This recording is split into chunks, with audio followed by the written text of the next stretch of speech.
श्रीमद् भगवत गीता में भगवान श्री कृष्ण अर्जुन से कहते हैं, हे अर्जुन, ज्ञान से, प्रायश्चित से, आत्मचिंतन से अपनी आत्मा को निखारना है, बुद्धि को सुबुद्धि बनाना है। ज्ञान की धारा निर्मल होगी तभी तुम्हारा कर्म निर्मल होगा।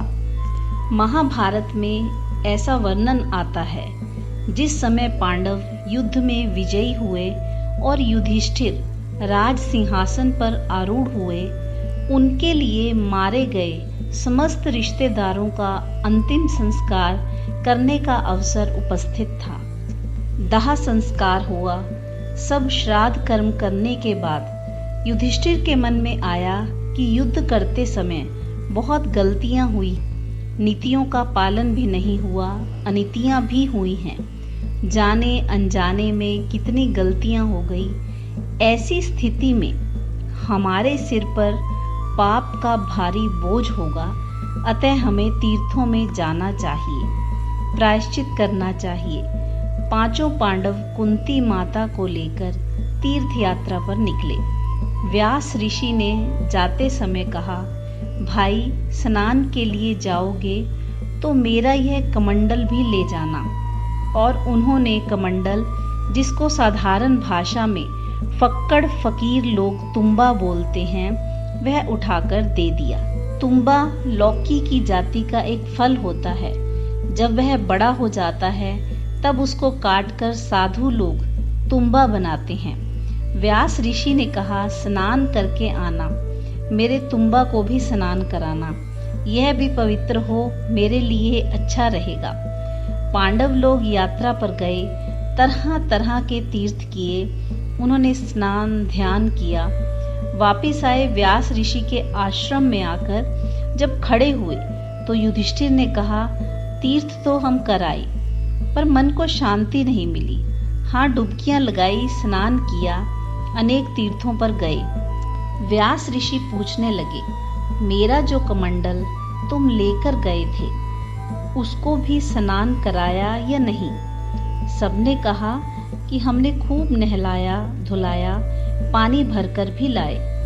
व्यास ऋषि ने कहा, अभी कुछ दिन पहले ही मैंने पके हुए फल से इसे बनाया था, तो इसी का प्रसाद बनाकर खिला देते हैं। उन्होंने तुम्बे को उठाया, उसे तोड़ा, टुकड़े किए और भीम से कहा, जरा बांटना इसको। टुकड़े थोड़े थोड़े बांटे गए। सबने थोड़ा सा जीभ को लगाया और उठाकर फेंक दिया। कहा, महाराज ये तो बहुत कड़वा है। व्यास कहने लगे, इतने तीर्थों में गया, इतनी डुबकियां इसने लगाई, इतना स्नान इसने किया, इसके बाद भी कड़वा का कड़वा ही रहा। युधिष्ठिर उदास थे। कुंती माँ ने कहा, महाराज यह इसका स्वभाव है, इसकी प्रकृति है, प्रकृति नहीं बदलती। व्यास बोले, प्रकृति तो नहीं बदलती, विकृति बदलती है। यह जो इस समय उदास खड़े हुए हैं युधिष्ठिर, ये डुबकियां तो लगाकर आ गए, लेकिन मन की डुबकी इन्होंने नहीं लगाई, इसलिए मन की शांति इन्हें नहीं मिली। व्यास कहने लगे, सोने को धोने से उसके अंदर निर्मलता नहीं आती, अग्नि में तपाना पड़ता है, तभी मैल जलता है। युधिष्ठिर, तीर्थ करने के बाद एक और तीर्थ करना होगा, प्रायश्चित का तीर्थ, अन्यथा इस कमंडल की तरह इंसान कितनी भी डुबकी लगाए कड़वा ही रह जाता है।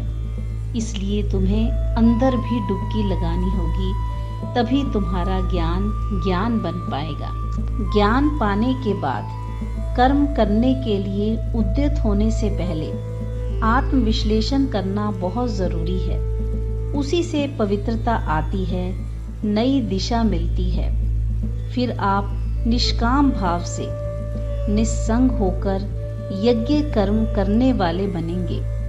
वह कर्म पुण्य बनेगा, वह कर्म आपकी भक्ति बनेगा और उससे आप अपना भी कल्याण करेंगे और जगत का भी कल्याण कर सकेंगे। जय श्री कृष्ण।